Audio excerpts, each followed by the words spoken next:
Congress BJP ಕಾರ್ಯಕರ್ತರ ನಡುವೆ ಮಾತಿನ ಚಕಮಕಿಯಾಗಿದೆ. ರಾಂಪುರದಲ್ಲಿ ಕಾಮಗಾರಿ ವೀಕ್ಷಿಸಿ ಬರ್ತಾ ಇದ್ದಂತ ಸಿಟಿ ರವಿ ಅವರನ್ನ ನಿಂದಿಸಲಾಗುತ್ತೆ.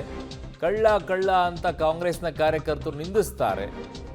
ಗೋ ಬ್ಯಾಕ್ ಅಂತ ಕಾಂಗ್ರೆಸ್ ಕಾರ್ಯಕರ್ತರು ಘೋಷಣೆಗಳನ್ನ ಕೂಗ್ತಾರೆ. ಈ ವೇಳೆ ಬಿಜೆಪಿ ಕಾರ್ಯಕರ್ತರು ಆಕ್ಷೇಪವನ್ನ ವ್ಯಕ್ತಪಡಿಸುತ್ತಾರೆ.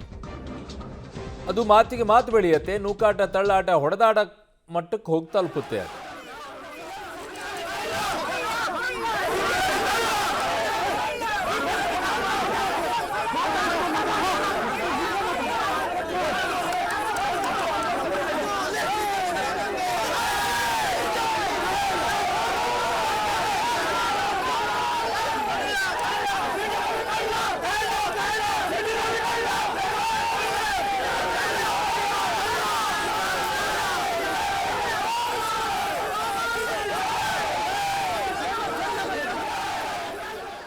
ನನ್ನ ಸಹೋದ್ಯೋಗಿ ನಾರಾಯಣಗೌಡ ನನ್ನ ಸಂಪರ್ಕಕ್ಕೆ ಸಿಗ್ತಾ ಇದ್ದಾರೆ. ನಾರಾಯಣಗೌಡ, ಈಗ ಸಿಟಿ ರವಿ ಅಲ್ಲಿದ್ರು, ಓಕೆ, ತಮ್ಮಯ್ಯ ಅವರು ಅಲ್ಲೇ ಇದ್ರಾ?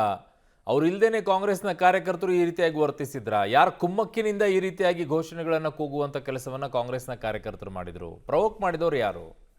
ಅರುಣ್ ಅಂತಂದರೆ ಯಾವಾಗ ಬೆಳಿಗ್ಗೆ ಸುಮಾರು ಒಂದು 2-3 ಜನ ಪೊಲೀಸರು ಇದ್ದಂಥದ್ದು, ಆಗ ಹೆಚ್ಚಿನ ಪೊಲೀಸರು ಕೂಡ ಇರಲಿಲ್ಲ. ಸಿಟಿ ರವಿ ಜೊತೆ 4-5 ಜನ ಬಂದಿದ್ರು. ಅದೇ ಸಿಟಿ ರವಿ ಅವ್ರು ಬರ್ತೀರ ಅಂತ ಗೊತ್ತಾಗಿ ಕಾಂಗ್ರೆಸ್ ಕಾರ್ಯಕರ್ತರು ಪ್ರತಿಭಟನೆ ಮಾಡಬೇಕು, ಘೋಷಣೆ ಕೂಗಬೇಕು ಅಂತಾನೆ ಇಲ್ಲಿ ಒಂದು 15-20 ಜನ ಸೇರ್ಕೊಂಡಿದ್ದಂಥದ್ದು. ಯಾವಾಗ ಇಲ್ಲಿ ಜನ ಸೇರ್ಕೊಂಡಿದ್ರು, ಆಗ ಬಿಜೆಪಿ ಕಾರ್ಯಕರ್ತರು ಕೂಡ ಹೆಚ್ಚಿನ ಸಂಖ್ಯೆಯಲ್ಲಿ ಸೇರ್ಕೊಂಡಂಥದ್ದು. ಯಾವಾಗ ಸಿಟಿ ರವಿ ಅವರು ಸ್ಥಳ ಪರಿಶೀಲನೆ ಅಂತ ಏನು ರಾಂಪುರ ಸರ್ಕಲ್ ಇಲ್ಲಿಂದ ಸ್ಥಳ ಪರಿಶೀಲನೆ ಮಾಡ್ಕೊಂಡು ಮುಂದೆ ಹೋಗುವಂಥ ಸಂದರ್ಭದಲ್ಲಿ ಕಾಂಗ್ರೆಸ್ ಕಾರ್ಯಕರ್ತರು ಕೂಡ ಸಿಟಿ ರವಿ ವಿರುದ್ಧ ಧಿಕ್ಕಾರ ಕೂಗಿದಂಥದ್ದು. ಆಗ ಬಿಜೆಪಿ ಕಾರ್ಯಕರ್ತರು ಕೂಗಿದ್ದು, ಆಗ ಬಿಜೆಪಿ ಕಾರ್ಯಕರ್ತರು ಮತ್ತು ಕಾಂಗ್ರೆಸ್ ಕಾರ್ಯಕರ್ತರು ಇಬ್ಬರು ಒಡೆದಾಡಿದಂಥದ್ದು ಒಂದು ಕಡೆ.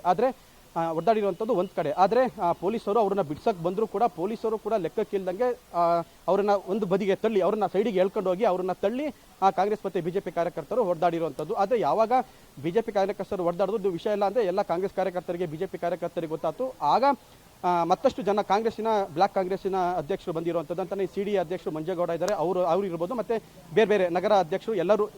ಶಾಸಕ ತಮ್ಮಯ್ಯ ಅವರು ಸ್ಥಳಕ್ಕೆ ಇವತ್ತು ಭೇಟಿ ಕೊಟ್ಟಿಲ್ಲ, ಅವರು ಬಂದಿಲ್ಲ. ಆದರೆ ಬ್ಲಾಕ್ ಕಾಂಗ್ರೆಸ್ ಅಧ್ಯಕ್ಷರು ಮತ್ತು ಸಿಡಿ ಅಧ್ಯಕ್ಷರು ಮತ್ತು ನಗರ ಅಧ್ಯಕ್ಷರು ಇವರೆಲ್ಲರೂ ಸೇರ್ಕೊಂಡಂಗೆ ಸುಮಾರು ಒಂದು 100ಕ್ಕೂ ಹೆಚ್ಚು ಕಾಂಗ್ರೆಸ್ ಕಾರ್ಯಕರ್ತರು ಬಂದು, ಅಂದರೆ ಯಾವಾಗ ಹಲ್ಲೆ ಆಗಿದೆ ಈ ಕೆಲಸ, ಈಗ ಕಾಂಗ್ರೆಸ್ನವ್ರು ಏನು ಹೇಳ್ತಿರೋಂಥದ್ದು ಅಂದರೆ ಈ ಕೆಲಸ ನಮ್ಮ ಕಾಮಗಾರಿ ನಾವು ತರಿಸಿದ್ದು, ಈ ಕೆಲಸ ಕಾಮಗಾರಿ ತಡೆ ಆಗೋದಕ್ಕೆ ಅಂದರೆ ನಿಧಾನ ಆಗ್ತಾ ಇರೋದಕ್ಕೆ ಸಿಟಿ ರವಿನೇ ಕಾರಣ ಅನ್ನೋದು ಕಾಂಗ್ರೆಸ್ನವರ ಆರೋಪ. ಅದೇ ಸಿಟಿ ರವಿ ಅವರು ಹೇಳ್ತಿರುವಂಥದ್ದು 2019ರಿಂದ 23 ತನಕ ಸರ್ಕಾರ ಇತ್ತು, ಅವತ್ತು 5,800 ಕೋಟಿ ದುಡ್ಡು ತಂದಿರೋಂಥನು ನಾನು. ನೀವು ಬೇಕಾದ್ರೆ RTIನಲ್ಲಿ ಕೂಡ ಅರ್ಜಿ ಹಾಕಿ ಯಾರು ಬೇಕಾದ್ರೆ ನೋಡ್ಬೋದು. ನಾನು ತಂದಿರೋಂಥ ಕಾಮಗಾರಿಗೆ ನಾನೇ ಕೆಲಸಕ್ಕೆ ಅಡ್ಡ ಮಾಡ್ತಿಲ್ಲ, ನಾನು ಅಡ್ಡ ಮಾಡ್ತಿಲ್ಲ. ಆದರೆ ಇವರು ಗ್ಯಾರಂಟಿ ಕೊಟ್ಟಿರುವಂಥ ಇವ್ರ ಹತ್ರ ದುಡ್ಡಿಲ್ಲ, ಹಾಗಾಗಿ ಮರ ಕಡಿಯೋಕ್ಕೂ ಕೂಡ ಇವರು ಪರ್ಮಿಷನ್ ಕೊಟ್ಟಿಲ್ಲ. ನಾನು ತಂದಂಥ ಯೋಜನೆ ಅಂದರೆ ಸಿಟಿ ರವಿ ತಂದಂಥ ಯೋಜನೆ ಸ್ಯಾಂಕ್ಷನ್ ಆಗಿ 18 ತಿಂಗಳ ನಂತರ ಇವರು ಮರ ಕಡಿಯೋಕ್ಕೆ ಪರ್ಮಿಷನ್ ಕೊಟ್ಟಿರೋದು.